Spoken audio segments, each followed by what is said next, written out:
Thank you very much. Just before I start, I would like to ask all of you a question. How many of you here enjoy watching movies? If yes, please raise your hand. Thank you. Now, for those of you who do, I am sure that some of you here may find the following few movies would sound familiar to you. For example, the story of Avengers who assembled to battle against Thanos. The story of Fast and Furious. Story of Fast and Furious where we learn about the value of Ohana, family as one. And of course, maybe it could be a fictional storytelling, it could be a story of Powerpuff Girls, where we learn about how do we work with our superpower to battle against Mojo Jojo. Now, what do all these three have in common? All of these three were presented in a form of storytelling. The director did not just you assemble and to work together, but the director told it through a form of storytelling. The first representation of story happened 36,000 years ago in a cave in France, where it started with cave drawings. And then it evolved to oral traditions, where stories were passed down from one generation over to another generation. Now, some of you here may have heard of your grandparents telling you about respecting the family, loving your family through the form of storytelling. In this modern day, we use storytelling in written and printed narratives, such as social media, pictures, and also presentations. Now, some of you may wonder, right, how does it actually work? Now, when you deliver an information to someone, there's this analytical thinking, where we call them as the critical faculty. The critical faculty could potentially challenge and to raise doubt on the information that you have said, such as, why? Is it even true? How do you know? Now, using storytelling, we want to bypass that critical faculty so that you can deliver an information to your friends more effectively in a more emotionally engaging manner. The critical faculty would serve as the following: would protect you from believing in everything that you see, hear, and feel at the very first glance. Just imagine, if we don't have a critical faculty, you would end up buying everything that you see online, on the billboard, or even from your friend's recommendation during lunch. So, when you were to zoom into our neurons, our information messenger in the brain, when we tell a story, it creates a sync between the sender and the receiver's brain. In a simple analogy, it works like a Wi-Fi connection. When you listen to a story, it is as if that the Wi-Fi gets connected between the sender and the receiver. When the Wi-Fi got connected, what happened is this. What happened is that the information will be uploaded and downloaded a lot easier and effective. Very unlikely we will analyze stories as much as we analyze our facts and figures. Now, at this moment in time, some of you may wonder, Wesley, but I don't have a story to share. I don't have a special story for me to share with the rest of the people. You don't need a special story to share. You just need to start using your story in a slightly special manner. For example, stories could come in forms of fictional storytelling fairy tale, like Cinderella. Stories could also come in forms of successful icons, like how Colonel Sanders started KFC at the age of 65. Or it could even be a story on how you managed to overcome a challenging situation in your life. Treat it like you're giving a present to your friends by sharing your personal story. Now, some of you may wonder, Wesley, isn't it faster to tell the story as the message as it is? Why do we need a story to begin? Now, with that, I want to an example for the rest of us. I can either tell all of you here to believe in yourself, Or I can tell you to believe in yourself using a form of storytelling. Now, just out of curiosity, how many of you here have ever seen a circus elephant before? If yes, please raise your hand. Thank you very much. Now, have you ever wondered why do the huge elephants get tied with a metal chain on its front leg? Now, the huge elephants could easily break away from the chain, but they did not. Why is it so? Because when the elephants were much younger and smaller, the circus trainers put on the exact same metal chain. And every single time the elephant would want to break away from the chain, he could not, and it will feel very, very painful. Now, the huge elephant could easily break away from the chain, but they did not, because the elephants believed they could not do it anymore. Ladies and gentlemen, like the elephants, how many of us here live our life hanging on a belief in ourselves? We tell ourselves we couldn't do something just because you failed once before. The story teaches us for us to break through, we must first break free from our own chains of our negative belief. Now, for those of you who may wonder, Wesley, how do I exactly construct a story? With that, ladies and gentlemen, I'm going to bring you to a journey to invite all of you here to be like a director. And I would like to introduce all of you here to tell a story using the 3S and the 3Cs. With that, everybody, I'm going to show you the following format right now. Now, it will first begin as the following. A story is constructed with its core skeleton, the 3Cs, the context, the beginning of your story. It will then evolve into a challenge where it's about the moment of defeat, the tense moment, that dilemma, that struggle that you have. And because of a certain action that you take, it will then go to consequence, the version of happily ever after, the possible achievement, and the outcome based on what you do. Once you have done with the 3Cs, we now add the sweetener, the 3S, the sugar, spice, and everything nice. 3S will begin the first S, the state, the emotion that you felt in the story, the happiness, the sadness, and the pride. Then we move on to the next S, which is called as the scene. What character? What time? What was the inner dialogue? What was the conversation? And the story would likely end with a seed.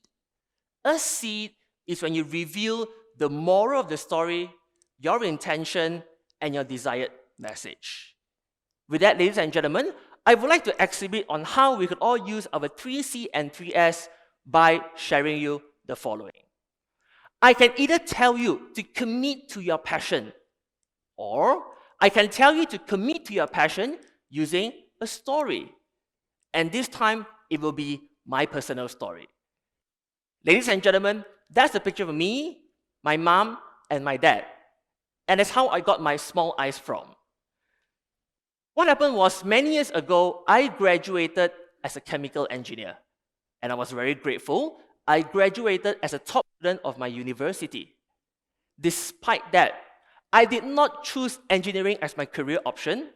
I ventured into sales and I aspired to become a speaker and a trainer. And I could still remember very clearly. It was one day I was walking into my living room. 1 o'clock midnight, I entered my living room and I saw my dad waiting for me, and he was reading the newspaper. "Son, sit down." Why is my dad shouting at me at 1 a.m. in the morning? And I sat beside my dad and he asked me this, "Son, what happened to your job?" I confess, "Dad, I actually resigned. I want to be a speaker, but I don't dare to tell you. My dream is to travel across the world." My dad said, "Are you nuts? Are you crazy? You have a good engineering career. Why don't you just be an engineer?" For 30 minutes, we argued really badly. And after 30 minutes, he stood up and he asked me one last time, "Son, you tell me one more time, engineer or speaker?" And I said, "Speaker." He went to the coffee table, he banged on the table and he shouted at me, "Son, you get out from the house now."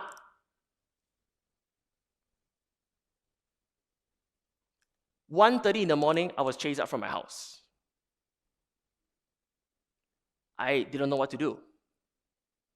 I was confused. I was lost. And I was broken inside. Should I follow my dad's instruction? Or should I continue to pursue my passion? Thankfully, I apologized and I still got to stay at home. But for 1 year, we never exchanged eye contact. And I could still remember after 1 year, my breakthrough came when my dad, after 1 year, called me on my phone. 9 o'clock in the morning, it was a Wednesday morning, I was driving to a company in Kuala Lumpur in Malaysia. As I picked up the phone, that was the first time I heard my father cry. "Dad, why are you crying?" "Son, as a father, I want to say sorry. I felt I was too harsh on you. Whatever that you do, I will always be proud of you." Ladies and gentlemen, that's when I realized that tough times don't last. Tough people do. When you do your best, let God handle the rest. Why am I sharing this story with you? It's because I believe when you have a passion, you will need to commit. You might encounter tough times, but remember, when you battle through it, someday it will all be worthwhile. Ladies and gentlemen, what did I do? I constructed my story using the 3 C's and the 3 S to invite you to indulge in my story. Now, at this moment in time, some of you may wonder and say, "Wesley, but I don't know how to have stories like you." I believe that everyone has a story to share. You just need to believe in your story. And yes, you, and you as well, and every one of you here. You may not know how powerful your past experience is. Could be a gift to other people. Just like how I realized my past experience could help us understand positive lessons in life. Ladies and gentlemen, with that, I would like to share you my last story. This is a picture of me and my mom. In the year 2017, my mom passed away because of stage 4 lung cancer. In the year 2015, and I still remember, it was an afternoon, it was a Lunar New Year, where me and my families were all gathering and cleaning the house. And all of a sudden, my mom complained chest pain. We sent my mom to the clinic, and we found out there was a positive cancer marker. We did not believe. We sent her for the second opinion, and I still remember it was in a hospital in Kuala Lumpur. We did a medical checkup, and it was finally the time that we had to receive the medical report. 3 p.m. by the corridor, me, my sister, and my mom, we were waiting for the medical report. And it was all very silent, very quiet, and all we could just hear is the sound of the fan turning on the ceiling. As my mom's name being called, we entered into the consultation room, we sat down, and the doctor immediately passed my mom the medical report. As we opened full with medical jargons we couldn't understand, I took the courage, "Doctor, what does it mean?" "Auntie, I'm so sorry to tell you, you have stage 4 lung cancer."